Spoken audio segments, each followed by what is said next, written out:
여러분, 이 열차 보이시나요? 시속 350km로 달리는 동남아시아 최초의 고속철도입니다. 자카르타에서 반둥까지 3시간 걸리던 거리를 단 40분 만에 주파하는 기적의 열차. 인도네시아의 자부심이자 동남아의 미래라고 불렸던 이 프로젝트. 하지만 지금 이 열차는 달릴수록 적자가 쌓이는 시한폭탄이 되어버렸습니다. 2년 만에 적자만 5천억 원, 중국 차관 60억 달러. 그리고 아무도 타지 않는 텅 빈 객차. 도대체 무슨 일이 있었던 걸까요? 오늘은 동남아 최초 고속철도 후시가 어떻게 국가적 재앙이 되었는지 그 충격적인 진실을 파헤쳐 보겠습니다. 구독과 좋아요는 저에게 큰 힘이 됩니다. 시작합니다. 2023년 10월 인도네시아 자카르타. 역사적인 순간이 펼쳐졌습니다. 이것은 인도네시아의 기술적 도약입니다. 우리의 국가적 자부심입니다. 조코 위도도 대통령의 목소리에는 확신이 가득했습니다. 자카르타에서 반둥까지 142km, 기존의 차로 3시간, 기차로도 3시간 30분 걸리던 이 구간을 고속철도 후시는 단 40분 만에 주파합니다. 감이 안 오신다고요? 서울에서 대전 가는 거리를 생각하시면 됩니다. 40분이면 도착하는 거죠. 최고 시속 350km, 최첨단 시설을 갖춘 객차, 그리고 무엇보다 중요한 것, 이것은 동남아시아에서 최초의 고속철도였습니다. 태국도, 베트남도, 말레이시아도 아닌 인도네시아가 동남아 고속철도에 첫 페이지를 썼습니다. 개통 당시 분위기는 뜨거웠습니다. 우리도 선진국처럼 고속철도를 갖게 됐다. 이제 자카르타와 반둥이 하나가 됐다. SNS에는 후시를 타고 찍은 인증샷들이 넘쳐났습니다. 하지만 이 열기는 오래가지 못했습니다. 개통 불과 몇 달 만에 심각한 문제들이 수면 위로 떠오르기 시작했으니까요. 문제는 건설 단계부터 시작됐습니다. 초기 예산 55억 달러, 우리 돈으로 약 7조 원입니다. 엄청난 금액이죠? 하지만 여기서 끝이 아니었습니다. 토지 수용 문제로 공사 지연, 설계 변경으로 인한 추가 비용, 예상치 못한 지역 문제들, 결국 추가로 발생한 비용만 12억 달러, 총 사업비는 67억 달러를 넘어섰습니다. 우리 돈으로 거의 9조 원에 육박하는 금액이죠. 그런데 여기서 가장 중요한 포인트, 이 돈 누가 댔을까요? 바로 중국입니다. 중국개발은행이 전체 사업비의 약 75%를 차관으로 제공했습니다. 조건은 이렇습니다. 만기 40년, 금리 연 2%. 언뜻 보면 나쁘지 않아 보입니다. 저금리의 장기 상환이니까요. 하지만 이것이 바로 함정의 시작이었습니다. 왜냐고요? 인도네시아 정부는 이 차관에 대해 정부 보증을 최소화했습니다. 대신 사업 운영 수익으로 갚겠다고 약속했죠. 다시 말해서 이 고속철도가 돈을 벌어야만 차관을 갚을 수 있다는 겁니다. 만약 수익이 안 나면 빚은 계속 쌓이고 이자는 계속 불어나고 결국 누가 책임질까요? 바로 인도네시아 국영철도공사 카이입니다. 카이가 최대 지분을 갖고 있기 때문에 모든 적자는 결국 이들의 몫이 됩니다. 그리고 카이는 국영기업이니까 결국 그 부담은 인도네시아 국민의 세금으로 돌아가는 거죠. 시한폭탄의 타이머가 작동하기 시작한 겁니다. 자, 그럼 실제로 얼마나 적자가 났을까요?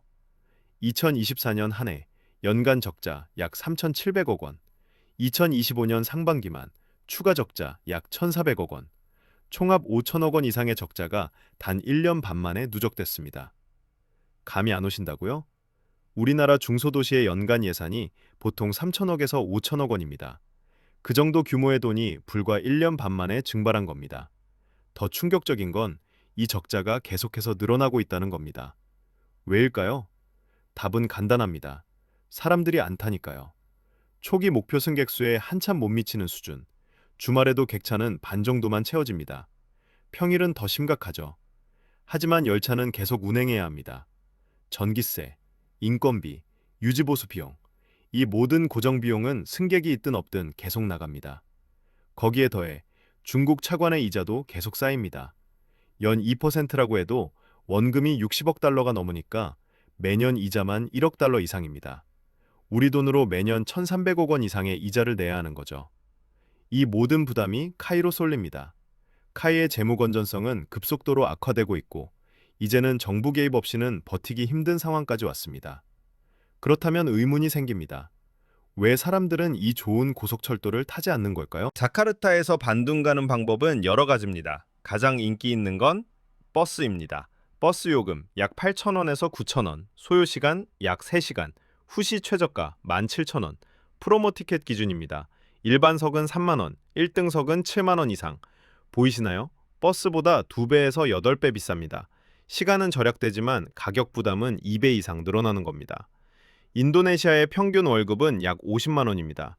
이 사람들에게 편도 7만 원짜리 기차표는 사치입니다. 하지만 가격만이 문제가 아닙니다. 더 큰 문제는 바로 위치입니다. 자카르타 출발역 한림역, 도심에서 약 25km 떨어진 외곽에 있습니다. 반둥 도착역도 마찬가지, 도심에서 한참 떨어진 곳에 위치해 있죠.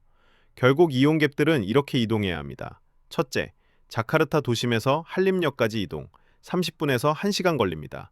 둘째, 후시 탑승, 40분. 셋째, 반둥역에서 도심까지 이동, 또 30분에서 1시간. 총 소요 시간은 2시간 30분에서 3시간. 그럼 버스랑 별 차이 없잖아요? 맞습니다. 시간 절약 효과가 거의 사라지는 겁니다. 실제 이용객들의 반응입니다. 역까지 가는 게 너무 불편해요. 차라리 버스 타는 게 나아요. 돈 많은 사람들이나 타는 거죠. 결국 후시는 이렇게 됐습니다. 빠르지만 비싸고, 편리해 보이지만 접근성이 떨어지고, 첨단 기술이지만 서민들과는 거리가 먼 그런 고속철도가 되어버렸습니다. 그런데 말입니다. 왜 역을 도심이 아닌 외곽에 지었을까요? 여기에는 더 깊은 이야기가 숨어 있습니다. 시간을 2015년으로 되돌려 봅시다. 인도네시아 고속철도 프로젝트. 두 나라가 치열하게 경쟁했습니다. 일본의 제안, 총 사업비 약 62억 달러, 신칸센 기술 제공, 낮은 금리 차관, 단 정부 보증 필요. 중국의 제안, 총 사업비 55억 달러, 최신 고속철 기술, 2% 저금리 차관, 그리고 정부 보증 최소화. 어느 쪽이 더 매력적으로 보이나요? 인도네시아 정부는 중국을 선택했습니다. 이유는 명확했습니다. 정부 부담을 최소화할 수 있다는 것. 하지만 중국에게도 이유가 있었습니다. 바로 1대1로 전략입니다. 중국의 고속철도는 단순한 교통수단이 아닙니다. 이것은 경제 전략이고 지정학적 도구입니다. 중국식 고속철의 특징, 역은 도심이 아닌 산업단지 신도시 예정지, 물류 거점에 건설됩니다. 왜일까요? 사람 이동보다 물자 이동과 산업 연결을 우선시하기 때문입니다. 후시의 역들 주변을 보면 중국 기업들의 투자가 집중돼 있습니다. 산업단지 조성 계획, 신도시 개발 프로젝트, 이 모든 것이 고속철 노선과 연결돼 있죠. 다시 말해, 이 고속철도는 처음부터 인도네시아 국민의 편의보다는 중국의 경제 전략에 최적화되어 설계된 겁니다. 물론 이것이 잘못된 건 아닙니다.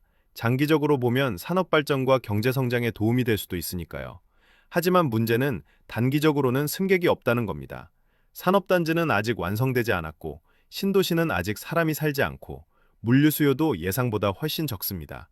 결국 후시는 미래를 위해 지어졌지만 현재를 감당하지 못하는 그런 고속철도가 되어버렸습니다. 그렇다면 이제 어떻게 해야 할까요? 인도네시아 정부 앞에는 세 가지 선택지가 놓여 있습니다. 첫 번째, 대출 만기 연장.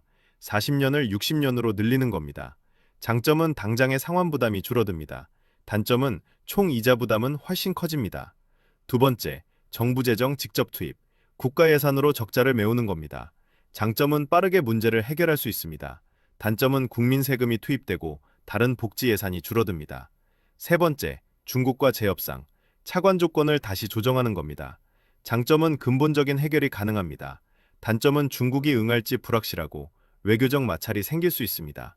현재 프라보어 수비안토 대통령 정부는 이 문제를 심각하게 받아들이고 있습니다. 하지만 아직 명확한 해법은 나오지 않았습니다. 시간은 흐르고 적자는 쌓이고 이자는 불어나고 있습니다. 이것은 단순한 교통 문제가 아닙니다. 국가 재정의 문제이고 외교 전략의 문제이며 미래 세대에 대한 책임의 문제입니다. 동남아 최초의 고속철도, 후시. 이것은 실패한 기술이 아닙니다. 기술 자체는 훌륭합니다. 시속 350km로 달리는 이 열차는 분명 인상적이고 혁신적입니다. 하지만 문제는 기술만으로는 충분하지 않다는 겁니다. 잘못 설계된 금융구조, 과도한 차입, 현실과 동떨어진 수요 예측, 외곽에 지어진 역들. 결국 이 모든 것이 누구를 위한 고속철도인가라는 질문으로 귀결됩니다. 전 세계적으로 많은 나라들이 고속철도를 건설하고 있습니다. 어떤 곳은 성공하고 어떤 곳은 실패합니다. 차이는 무엇일까요? 기술이 아닙니다. 돈도 아닙니다. 바로 누구를 위해 짓느냐입니다. 빠른 철도가 중요한가? 아니면 감당 가능한 철도가 중요한가? 첨단 기술이 중요한가? 아니면 국민이 실제로 이용할 수 있는 철도가 중요한가? 후시의 진짜 종착지는 아직 정해지지 않았습니다.